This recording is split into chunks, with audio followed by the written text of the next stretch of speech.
8h ci rajo Futur Média RFM matin alxames juróom benni fan ci weeru février atum 2020 asalaamaaleykum Alaaji Assane. waaleykum salaam George. wala soreegul. non teel na nag jërëjëf alhamdulilah ñu koy gërëm Georges Déthié Diop ak toute l' équipe de RFM matin ñu ngi leen di ziar mbokk yi rafetlu ànd beeg RFM di leen ñaanal jàmm yi sàkku ñaan ci ñëpp xibaar yeeg fitna gëwoon ca diwaanu Ndar talaata jile Senelec moom yàqule na fa daanaka juróom fukk ci million ak agence am ba fa yenn ci nappkat yi Guet Ndar dal rajaxe syndicat national autonome nappkat yi ci Sénégal la ñu gis mooy li ca mën a jur saafara ci wooye fitna ca Ndar ak mbiram licence de pêche yi mooy ñu daal di tas commission bi yittewoo cëddaleem licence yooyu ñoom gis nañ ne boobu mesure dina doon ci lenn ci luy indi saafara ci wàllug xultu yu nu fay dund léeg-léeg xultu yeneen ca Bombay yi liggéeykat yi ca centre ba yittewoo wàllum gëstu ci wàllum mbay di recherche agronomique ñoom ñoo takki morceau yu xonq démb yi ñaaw lu ñu ne yokkuteem njëgum courant ba ca seeni dëkkuwaay sport gi dinañ ci ànd ak Cheikh Tidiane Diagne wàllu culture soxna Anna Rocha yéen i kaay yeeg Mamadou Mouhamed Ndiaye Amady Ndiaye ci teg ginnaaw fitna ak yàq yowoon ca Ndar Senelec ak ab délégation daal di woon nañ dem ci diwaan ga ngir xool rek lañu fa yàqule ndax ci pàttali seen agence ba fa ci googeeg diwaan bët gànnaaru Sénégal dañ fa dal yu métti daanaka ci xayma gi juróom fukki millions yu nu fa yàqule ñoom dem nañ kilifay Senelec ba jàpp ne daal xamuñ sax lu waral doxal ñu ni mel saa su ne ñuy dal ci seen représentation foofu ca Saint-Louis secrétaire général bu Senelec moo jiite woon délégation bi Moussa Dieye ñu teewlu koog Mohamed Nabi Silla. nit ñi fu ñu manifester rek ci Senelec la ñuy ñëw yàq loo xam ne ñun dañu ko def pour ñoom nit ñi seen bopp lu mel noonu suñ ko mënee moytandiku wala ñu bàyyi ko moo gën agence bi daanu ko defaraat comme ni ñu ko defare woon wala bu ko gën te ñoo ngi ñaan bu leneen amee lu mel nii noonu moytandiku ñëw di ko yàq parce que xaalis bi ñu koy defaree xaalis boobu mënoon na dugg ci clients yi liggéey bi tey ci agence bi taxaw na même su fekkee ni sax am na yu mën a dem mais boo gisee yàq bi fi mu toll kees yi ñu ngi ko yàqee ordinateur yeeg leen lu nekk clients yi seen bopp sax ñëw du ñëw fii loolu wax ma tey suba gannaaw suba xëy na peut-être dana ralentir am na ñoo xam ne dañu am service bu ñu bëggoon te duñ ko am du suñu coobare le temps que rek ñu defaraat ka il faut chercher encore lu mu tuuti 50 à 100 millions le directeur des génie civil est là avec nous mais bi mu ko estimé affaire bi lu mu tuuti 50 75 millions wala 100 millions dana si dem te loolu xajoon na fii xajoon na si quartier yi nga xam ne sax ñoom ñoo ñëw di manifester parce que mënoon noonu fa def Senelec bu ndaw boo xam ne ñoom xëy na bu ñu buggee Senelec du ñu ñëw ba fii fitna gi nag fa mu bawoo ca Langue de Barbarie yooyu manifestation ñi nga xamante ni ñoo fa dëkk nay kilifa muy délégué de quartier ak yeneen ci njiit yu penc ma ñu ngi wooteeg dal ci askan wi ñu ngi sàkku nag ci gouvernement bi it muy baral jéego yi ñu ne ngir gën a mën a sellal yorin wi ñeel mbiram licence de pêche yooyu ñu dem Ndar ak Mohamed Nabi Silla. ay délégué de quartier ak i notable yu nekk ci Langue de Barbarie bokk ci goxu Mbaaj Ndar Tuut ak Guet Ndar wane njàqare gu ñu am gannaaw fitna yi jógoon ci dëkk bi mu aju woon ci nappkat yi doon manifester. ñun fi dëkk ci la Langue de Barbarie délégué de quartier yi conseil de quartier yi bàjjenu gox yi ñu ñëpp la naqari nelawuñu bi xale yi ñëwee di taal fii bureau bi bu ñu amoon moyen xale yi duñ ko taal daan leen défendre téye leen ba ñu mais nag lu nga xam ne daf la bett mën la vraiment am nañ lool luy naqari ñu ñaan yàlla rek yàlla fi yàlla yemale. Papa Aline Diop xam le ni gouvernement bi dafa war a indi saafara lu ni mel laata muy woote jàmm ak dal ngir ñu moytu fitna ci dëkk bi lee. lii erreur la boo xam ni di côté nguur gi la wala di côté nappkat yi loo xam ne li daal loo xam ne war nañ ko toppatoo ñoom li ñuy jaas di ko laaj mooy seen licence de pêche ak na mu gën a gaawee nar mën ko génn làqati ko jox la ñu dem liggéey wax nañ seen xaalis joxe nañ ko ba léegi ñu ngi toog di xaar te ay père de famille lañu te ba léegi mënuñu dem géej te buñ demee géej marine bi doxale leen nangu seen fiila nangu seen gaal xam naa loolu nag moo leen gën metti nu mu mënti demee ci àllarba ji dem ak dellu si ci pom mu saf Malick Gueye amu ci lii wane dalandi ba léegi ci jamono joo xam ni yenn ci ndaw ñoo ngi dajalikoo ci Langue de Barbarie am yaakaar licence de pêche yi daañ ci jot. RFM ci Ndar Géej Mohamed Nabi Silla. jërëjëf Mohamed syndicat national autonome nappkat yi Sénégal ñoom xalaat bi nu am ci mbir mi ngir saafara mooy ñu tas commission ceddaleem licence de pêche yooyu ak it indi saafara ci lu jëm ci wàllu pénalité ak yeneen seen njiit boobu syndicat Moustapha Dieng moo nekkoon ganu RFM soir ñu teewlu ko Hadj Ndate Diop. ñu wax mool yi lan mooy exactement situation ndax ministre bi li mu toppatoo woon mool yi taxoon mu toppatoo ko. mais du ko toppatoo pare benn groupe yore ko. commission boobu. benn commission yore ko. loolu mu toppatoo woon. kon commission bi doxalin bi dafa jaaru dafa des. dafa leerul si nit ñi xamuñu lu commission bi di dox. informé wul nit ñi léegi ministre bi loolu mu toppatoo woon daf ko war jëlaat ci commission bi teg ko ci table bi. woo ñëpp gérer ko boppam wala mu jox ay service am ñu gérer ko. ba ku war a am licence amande yi ñu wax ko mu leer. ku war fay amande ku mënul fay amande suñu jox keneen mu ku mën a fay kooku fay. tant que loolu amul jafe-jafe yi day wéy di nekk. ragal naa ni tant que loolu amul ba mool yi commencé nappi ndax suñuy nappi du ñu am jot. taluñu kenn faale wuñu kenn liggéey rek la ñu xam la ñu bëgg. liggéey rek la ñu bëgguñu leneen. lii su amee rek c'est parce que amuñu fu ñu liggéeyee am nañu jafe-jafe mais ñoom mool yi tant que ñoo ngi liggéeyee doo leen gis ci marche doo leen gis ci politique doo leen gis ci dara seen yoon nekk ci liggéey rek la ñu gardé. ñu dem ba Bambey centre national ba fa ci wàllu gëstu ñeelam mbay ISRA la daal di wékk boobu centre ña fa dëkkee ñoo yëglu démb ci takki morso yu xonk ak manifester ñaawlu ñu ne yokkute njëgu courant yi ndax facture yaa yokk ci ñoom ñu ne ca dëkkuwaay ya la kilifa yi foofee indi leeral ni charge ya 10 leeral li Babacar Diouf ca Bambey. mu di ay gëstukat ak ay techniciens yoo xam ne ni seen xel dafa màcc ci wàllu mbay ñoom ñoo takk ay morso yu xonk di ñaawlu li nga xam ne moom lañu indi ci seen njëgu électricité bi dañ ko yokk 300%. Racine Kane di chargé de communication ci ISRA bu Bambey. ñun nag tey jii dañu def suñu ndaje bi ngir naqarlu taxawaay bi nga xam ne moom la suñu ay kilifa am ci jamono yi te muy luy yokk fitna bi ak ñàkk a nekk ci anam yi gën a rafet ci li ñu war a liggéey ci ISRA waaye tamit rawatina ci Sénégal li ci gën a yokk nag mooy jamono yi ñu weesu suñu ay kilifa dañoo génne woon benn note wax ne léegi wàllum courant bi ñuy fay fii ci Sénégal ci juróom benn dërëm ci kilowatt bu nekk dañ koy yóbbu ci ñaar fukki dërëm ak benn ak weccet mu nekk lu ñu munta nangu. direction centre national de recherche agronomique bi nekk ci Bambey weddiwul lu ni mel wante nag indi na ci ay tontu docteur Nathalie Diagne moom mooy directrice bi. bu ñu la logé nag yaay saytu yaay fay sa courant temps yu yàgg yi ISRA da doon contribuer pour fay courant bu ñu doon consommer ci centre yëpp c'est-à-dire institut mooy boole lépp fayaale ak lu agent yi da doon contribuer donc mbirum budget bi nag demeetul noonu donc budget bi wàññeeku na loolu moo waral donc yeneen charge yi institut mënatu koo jël bu ñu yokkee électricité bi mu gën a metti ñu ne bu nekkee noonu kat agent yi nañu fay prix normal mën a jël seen électricité en charge. lu ci mënti xew mbiicoog mbaalo bi bu wéyee lii du secteur mbéy mi moom moo ci nar a torox Bambey RFM Babacar Diouf. Babacar jërëjëf fii ci Ndakaaru jàmbat tukkee woon ci liggéeykat yu RTS am nañ ci nag saafara ci fànn wi nga xamante ni moo jëm ci jële fa directeur ressources humaines direction générale RTS defal na leen lu di mel Racine Talla jële fa kon moom DRH ba fa woon teg fa jamono yi tegandi ne DRH intérimaire Michel Diouf liggéeykat yi ci assemblée générale dimb ci ngoon rafetlu lu ni mel Pape Bes di baa nga fa woon.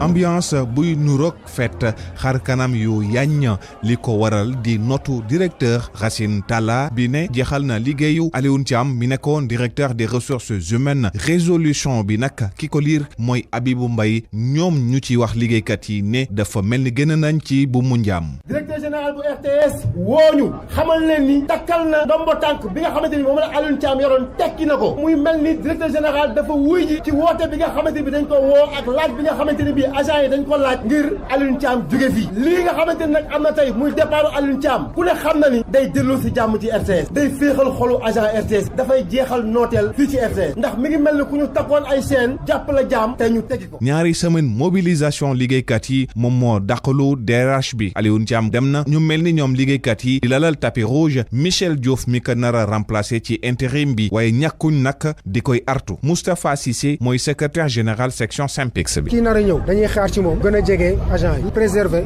intérêt matériel et moraux de tous les agents sans exception loolu rek la ñuy xaar ci moom pas plus xeex bu nekk dafay am fu muy commencer am fu muy yegg ñu waxtaan évaluer après mën a continuer fu mu nekk ni mën nañ jàpp ni dañu évaluer bu fekkee réellement li ñu demandé woon def nañ mooy day jàpp ni kon waxtaan bi sotti na déglu nañu dégg nañu def na li ñu bëgg mu yem mais bu fekkee kii ñëw dafa nar a def lu yées ki ñu fi jëlee bu boobaa xeex bu gën a tàng mooy ñëw parce que ñun loolu mooy suñu cër. ci mujjantal gi ñoom liggéeykat yi am nañ ndam ginnaaw mobilisation générale liggéeykat yépp dal gi dina ñëwaat foofu ci RTS ginnaaw yëngook yëngal yi. merci. RFM rajo askan wi. dialogue national bi la ñuy waxtaane ak comité pilotage yi nga xamante ni ci commission yenu ko yegge woon ci juróom-benn ya ñeent ya la validé daganal seen aw nekkin ñaar ya des ak xaarandeeg taaxirlu faaw mu am ci muy commission économique sociale environnementale ci wàllu lenn ci formalité terewul nag liggéey bi dina wéy ñeel boobu comité pilotage dialogue national Amadou Sabax Ba. ci diiru fukki waxtu conférence des présidents bu dialogue national càmbat na liggéeyu juróom benn commission yi ca mujjanteel ga ñeent rek lañ ci adopté ñaari dañ leen a mujjee téye yooyee bokk na ci commission économie sociale ak commission bu environnement durable Nicole Gakou moo yor kàddu bés bi. validé nañu ñeenti commission ñaari commission ngir gën a compléter seen liggéey laaj nañ leen ñu continuer seen xalaat ñoom d'ailleurs nee nañu incha allah dinañ daje pour mën a jël en compte amendement yu ñu leen apporter ak complément d'information yi pour que ñu mën a jox conférence des présidents éléments yi ngir ñu mën a valider définitivement 6 commissions yi ñaari commission yooyu benn bi commission économique et sociale bu président Beydi Diagne beneen bi commission environnement et cadre de vie bu professeur Rokhaya Gassama. ndaje bii nag mooy bu mujj ci étape bu njëkk bi nga xam ne mooy dialogue national bi ay liggéey dinañ ko amal jëmale ko ci li nga xam ne mooy commission yi te loolee dinañ ko door ci alxames ji. li ci am solo mooy bañ a bàyyi kenn ginnaaw waxtaan ak ñëpp nee nañu dinañu dem seeti nit ñi dinañu woo nit ñi te bëri na ay borom xam-xam yu nga xam ne xëy na commission bu nekk war na leen soxla ñu ñëw jox leen seeni xalaat. ci bile dialogue nag dinañ ci woo ñeneen ñoo xam ne seen xam-xam dafa màcc ci ponk yi nga xam ne moom lañ fas yéene waxtaanee loolu yëpp nag ñi nga xam ne ñooy conférence des présidents ñoo ko fas yéene supervisionné bu ñu sukkandikoo ci rapporteur bu dialogue national bi. Amadou Sabax Ba jërëjëf ñu waxtaanee jéey ji ca Yoff démb benn borom saret bu fa jàmpaaka waaju daal liggéey ci usine foofee ca Yoff mu faatu ki nga xamante nag moom la ñu jàpp ne moo def jéey ji gendarmerie teg na ko loxo dañu ci ànd ak i seede ku conseil municipal foofu ca mairie Yoff Jabel Mbegere lay wuyoo ñu teewlu ko ak Abdou Diouf Junior. dañuy faral di woo en tant que responsable bu ñu fa nekkee ñu génn assister ko régler ko bu ñu fa nekkul aussi tam dañuy woo sama agent yi fi nekk noonu foofu kenn moo ma woo bi ma woowee ñu ñëw ne ma am na benn borom saret bu jam fii benn waay man bi ma déplacé ma ne ko anamu mu ne ma noonu dugal nañ ko si poste de santé bi taxaloo bi nekk si booru kee bi ma ne ko c'est bon après nag si laa wooyee le commandant du brigade bi ma ko jotee ma wax ko ne ko am na kuñ fi jam mu ne ma bon ma ne ko waaw mu ne ma anamu ma ne ko jël nañ ko pour jéem ko sauver yóbbu nañ ko hôpital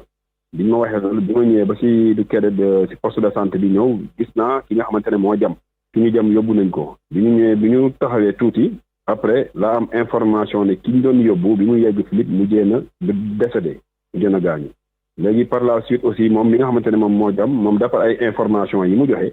nee na waajee ku njëkk dóor moom après si la ko song ñu koy sot nee na mu jam ko loolu daal la wax comme information ne moo tax mu jam ko jot na ko jam nag ay 4 jam-jam. non benn témoin bi taxaw dafa ne moom fekkee na ko quoi dañu échangeante ay coups am na tam keneen koo xamante ne bokk na si ñeen daal ñaar la contre ki nga xamante ne moo jam benn seede bi man loolu am na koo xamante ne comme témoignage ña ne moom lépp si kanamam la moom daal loolu wax na ma ko mais après man par la suite bi ma gendarmerie woowaatee dama ko ne daal li ma si xam ba di ko si wax mooy ñi ma daan def rek laa def parce que ñun en général problème bu am si quai bi wala mu am si littoral bi wala mu am si rebooru quai bi yëpp ñun li ñuy def mooy woo gendarmerie mu ñëw jàppaleen si ñu def naka lañ koy liggéey bi mu ci ay. tàggat yaram ñu dalal Cheikh Tidiane Diagne sëñ Cheikh ñu ngi lay nuyu. maa ngi lay fay Alaaji Assane Gueye dañu koy dal di door rek wàllu basket ak ndorteelu saison bi niki weekend bi la ñu ko naroon amal waaye dañ ko dal di bëtal ba weekend bee di ñëw la ko waral nag moo di fédération sénégalaise bu basketball dafa bëgg lii di club yi gën a waajal seen bopp rawatina ci lu jëm ci wàllum kayit yeeg maanaam dépôt yeeg licence yi yu ni mel waaye lu ci mënti am rek ñi nga xam te daal ñoo di club yi ba tey ñi ngay wéyal seen préparation bokk na ci ñooñ la équipe bu Duc ci wàllu jigéen yi ñoom mi nga xamante ni daal yëf yi daal ñanga ca dafa mel ni sax dafa amaat beneen motivation supplémentaire bi nga xamante ni daal nemmeeku nañ ko ci équipe boobule dañ ci daal di ànd ak Abdou Diouf Junior. dafa mel ni am na lu soppeeku am na lenn loo xam ne tax na ba supporters yu Duc gën a bëri waaye itam gën a farlu. dirigeants yi mun nañ changer joueurs yi mun nañ changer mais ñun duñ mos a changer fii nañuy des ndax club bi kenn ëppale wuñu si te dañuy jàpp ne sax ñun sommes les plus fidèles donc li ñuy gën a def rek mooy remobiliser tout le monde assister équipe bi soutenir leen comme niñ ko doon defee chaque année pour mën a jëlaat li nga xam ne ñoo ko moom. ci terrain bi nag gis nañu ndaw yu Duc yi ñu ànd ak xadar loolee yëpp di wane ne ren jii xam nañu ne yëf yi du yomb waaye am nañu entraîneur boo xam ne mi ngi def lépp ngir ami ndam.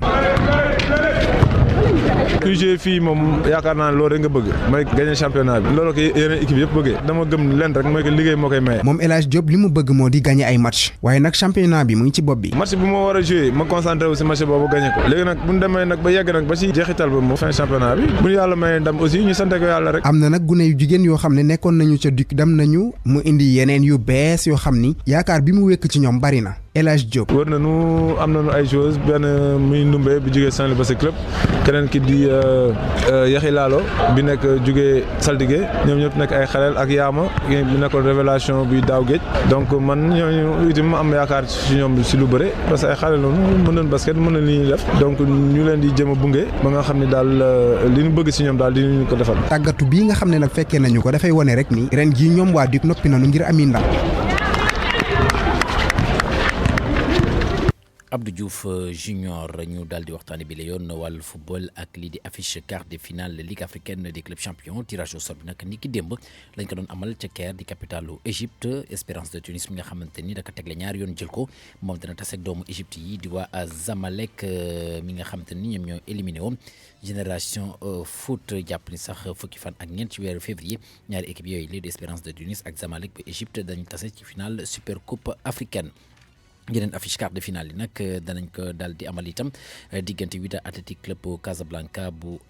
Moussa Ndaw di doomu Sénégal nekk entraîneur adjoint ak Étoile bu Sahel bu Tunisie ñoom itam dañu daal di tase doomu Afrique du Sud yi di Mamelodi Sundowns ñoom seen diggante ak doomu Égypte yi di Al Ahli lay daal di doon Al Ahli nag foofu la Aliou Badji daal di nekk moom mi nga xam te ni doonoon na attaquant bu Casa Sport bu Ziguinchor daal di fa signé ab contrat lu yàggul dara Raja bu Casablanca diggam ak TP Mazembe bu République démocratique du Congo lay daal di doon aller lii di quart de finale Ligue africaine des clubs champions yooyu li nañ ko daal di amal 28 jàpp 29 février match retour yi 6 ak 7 mars la ñu ko fas yéene amal coupe confédération yi itam laal nañu amal tirage quart de finale yi ni ki démb foofu la ca Caire Enyimba bu Égypte dana tase ak ñi di waa Oroya AC bu Guinée mi nga xamante ni doomu Sénégal kii di Lamine Ndiaye moom moo leen di daal di tàggat jàpp nag équipe boobule di Oroya ñoom nag ci lu jëm ci phase de groupe yi daanaka daal kenn daanu leen ndax dañoo daal di am ñeenti ndam ak ñaari match nul yeneen affiche quart de finale Al Masri beneen équipe Égypte ñoom dañ daal di taseek ñi di waa Renaissance sportive bu Berkane bu Maroc di finaliste lii di saison bi la weesu Pyramide FC bu Égypte dana taseek ñi di waa Zanaco bu Zambie Al Nasr di club bu Libye seen diggante ak Assania Agadir lay daal di doon jàppale nag quart de finale coupe de la confédération africaine yi danañ ko daal di amal benn fan jàpp juróom-ñetti fan dimanche ci weeru mars kon bokk dimanche aller beeg retour bi ñu daal di wax championnat bu France ñu ngi doon amal seen 23e journée démb sax la ñu ko daal di jeexal Olympique bu Marseille moom dafa fekki Saint-Étienne ci dëkkam daal di ko daan ñaari bal ci dara ñaari biti ko dugal kenn ki di Dimitri Payet ka ca des moo di Radonjic fi mu toll nii nag ba tey Olympique de Marseille dafa gën a dëgëral taxawaayam ci ñaareelu place bi waaye fukki pañ ak ñett daal di dox jamono gi ci diggam ak Paris Saint-Germain féete ci bopp raw gàddu gi Lyon ak Amiens 0 but partout la ñoo daal di def Montpellier dafa daal di match nul ak ñii di waa Metz 1 but partout noonu itam diggante Reims ak ñii di waa Nice Moussa Wagué ca Nice la daal ne moom nag laata match bi di jàpp mu dese ñetti simili la ñu ko daal di dugal ñu daal dellu suñu réew dem ca Guinguinéo foofu nag jàpp leen ni ñi nga xam te daal ñoom ñoo fa dëkkee dañoo daal di mer ba futt la ñu bëgg moo di seen stade Omnisport bi nga xam te ni ci atum 2005 ba tey ña nga koy tabax ñu daal di ko jeexal benn yoon ñoom nag nee nañ fukki at ak juróom gi nii ñuy xaar te fi mu toll nii xaddi nañu ba tax na daal nañu wane kon bokk seen mer ci final coupe du maire bi nga xam te ni ASC Badama moo ko daal di jël loolu yëpp mu nga amee woon ci teewaayu Ibrahima Diamé. melokaanu terrain bi lay dalal final coupe du maire bu Guinguinéo wane ne nag Guinguinéo bokk na ci département yi gën a ndool ci wàllu infrastructure sportive ñaari entraîneur équipe finaliste yi nag daal dinañ koy juqi baaraam bu baax a baax. Guinguinéo ak doyoom fi mu nekk vraiment amuñu infrastructure sportive digne de ce nom. tumaranke na kooku moom bu baax sax. donte ne de depuis atum 2005 la ñu tàmbali liggéeyu stade Omnisport bu Guinguinéo waaye ba tey liggéey bi yeggul Maguette Ba moom mooy président AS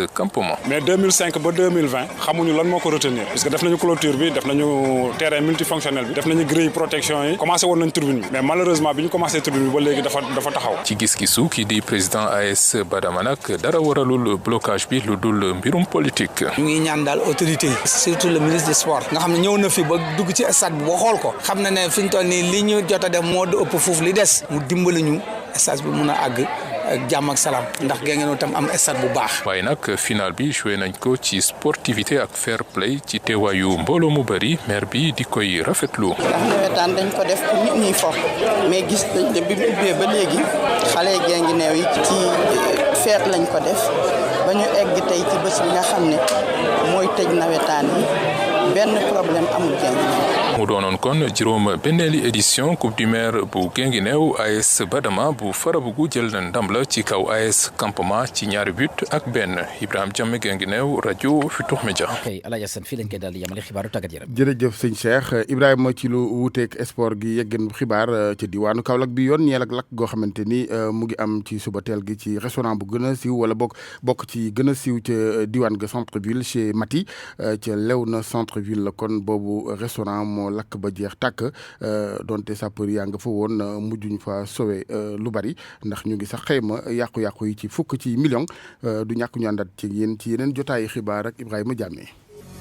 pour man RFM mooy rajo bi gën a jege askan wi. RFM rajo bi jaamu seen soxla. ñu egg ak yéen ci wàllu culture gi ànd ak soxna Anna Rocha. maa ngi leen di nuyu mbokk yi ca Ñaxaar amal nañ fa benn soirée folklorique ngir gën a fësal talent yi nga xamante ne ñoo fa nekk jëm ci wàllu coiffure ci wàllu couture